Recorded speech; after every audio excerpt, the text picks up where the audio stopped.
मध्य प्रदेश में कांग्रेस के राज्यसभा उम्मीदवार मीनाक्षी नटराजन का जो नामांकन है वो निरस्त कर दिया गया है। हमारे साथ सतीश सिकरवार जी हैं, उनसे बात कर लेते हैं कि क्या कारण रहे हैं और क्यों निरस्त हुआ है।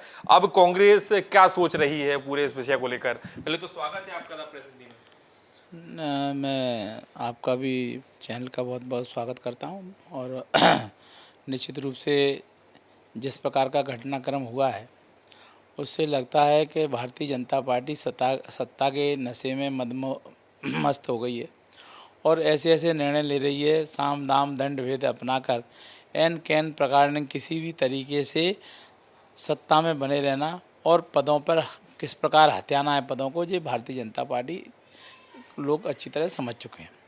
जिस प्रकार मीनाक्षी नटराजन का फार्म निरस्त किया है, इससे ये लगता है कि देश में लोकतंत्र नाम की कोई चीज़ नहीं है। लोकतंत्र केवल दिखाने के लिए रह गया है और भारतीय जनता पार्टी अपने मंसूबों को जिस प्रकार लागू करती जा रही है, साम दाम दंड भेद के माध्यम से सत्ता का दुरुपयोग, सत्ता पे उच्च पदों पर बैठे हुए अधिकारियों के दबाव के कारण बहुत सारी चीज़ें हैं वो दबाव में काम कर रहे हैं।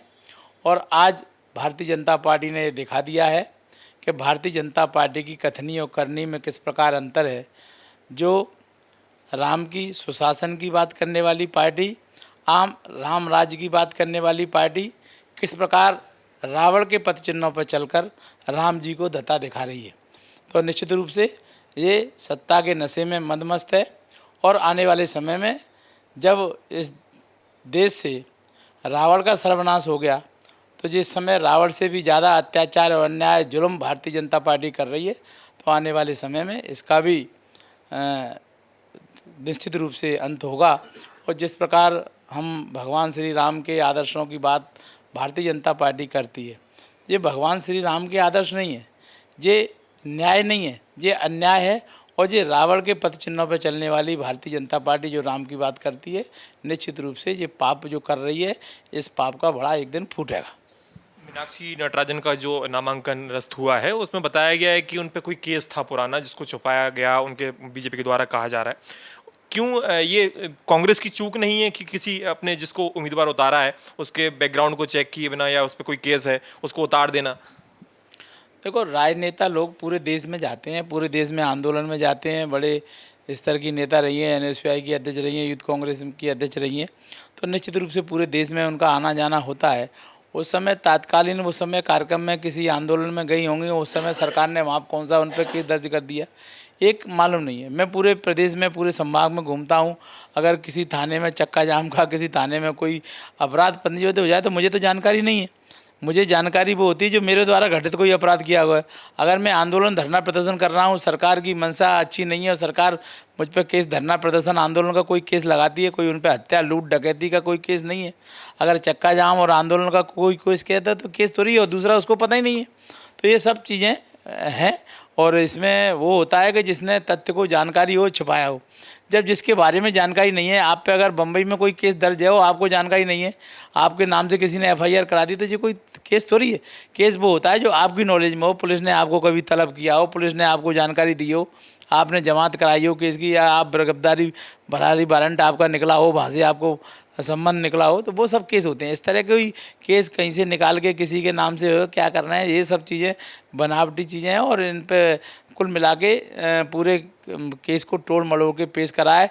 और कुल मिला के एन कैन प्रकार उन्होंने कहा कि पैसे के लोभ से अगर विधायक नहीं आ रहे तो उन्होंने एक नया दांव खेला है कि कैसे भी हम इसको हथियार बना लें, और उस हथियार को उन्होंने उपयोग करके कानून की आड़ में दुरुपयोग किया है। एक दिन पहले जो है उन्होंने अपना उम्मीदवार उतारा है नामांकन से पहले। क्या उनको पहले से पता लग गया था कि ऐसे जो केस है, एक ऐसा केस चल रहा है उनके ऊपर, इस केस के आधार पर उनका नामांकन जो है निरस्त कराया जा सकता है? एंड वक्त के लिए बैठे थे, क्या लग रहा है? देखो, कल तक तो वो विधायकों से बात कर रहे थे, खरीद फरोख्त की बातें कर रहे थे, विधायकों को लोभ लालच प्रलोभन की बात कर रहे थे। लेकिन जब वो समझ गए कि विधायक एकजुट हैं, कांग्रेस एकजुट है, कांग्रेस से जो कूड़ा कचरा जाने वाला था वो गया, अब कांग्रेस में जो है हकीकत वो कांग्रेस है, तो एक भी विधायक उनको मिल नहीं रहा था।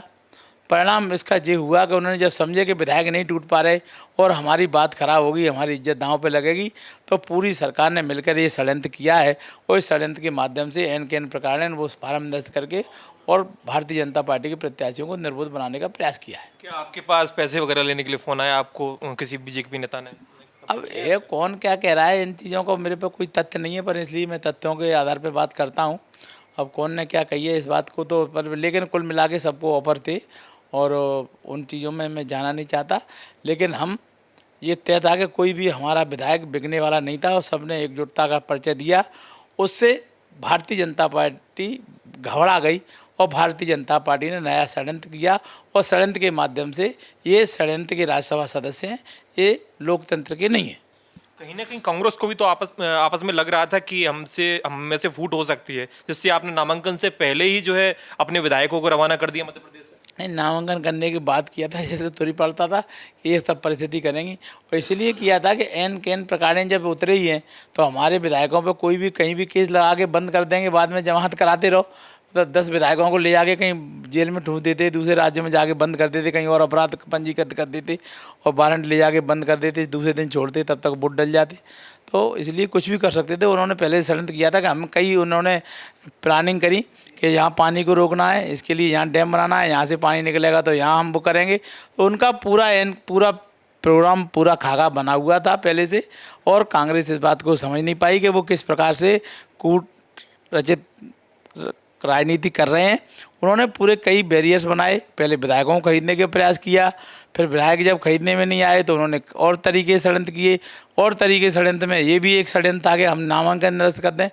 तो 2-3 षड्यंत्र उन्होंने किए और तीसरे षड्यंत्र में वो कामयाब हो गए। लगातार कांग्रेस को जो है बीजेपी मात देती नजर आ रही है, क्योंकि लोकसभा सीटें भी 29 की 29 उनके पाले में गई। अब जो राज्यसभा सीटें हैं वो तीनों के तीन उनके निर्विरोध उनके पास चली गई हैं। तो क्या कांग्रेस टूटती हुई और हारती हुई नजर आ रही है, खत्म होती हुई नजर आ रही है मध्य प्रदेश में? देखो ऐसा है, दूध का जला छाछ को भी फूंक फूंक के पीता है, इससे हम ख़त्म होने वाले नहीं हैं, न टूट डरने वाले हैं। और ये सब चीज़ें हमारे लिए कोई मायने नहीं रखती। पार्टी मजबूत है, एकता के साथ खड़ी है और हम और अधिक ताकत से चुनाव आगे लड़ेंगे और हम इस सबक सीखेंगे कि हमें और सारी क्या तैयारी बहुत सारी करनी चाहिए थी। कहीं से हमसे भी कुछ चूक, हमने फार्म और डलवाना चाहिए था, वो नहीं डलवा पाए। जो भी करना था हमको भी करना चाहिए था कि दुष्टों से लड़ने के लिए आपको भी दुष्ट बनना पड़ेगा, ये समझ में आता है। ये थे हमारे साथ सतीश सिकरवार जी, जिनने मीनाक्षी नटराजन का जो नामांकन निरस्त हुआ है उस पर पूरी अपनी मुखरता से बात रखी। मैं द प्रेस हिंदी के लिए सूर्य प्रताप सिंह जाट, द कैमरामैन विजय के साथ।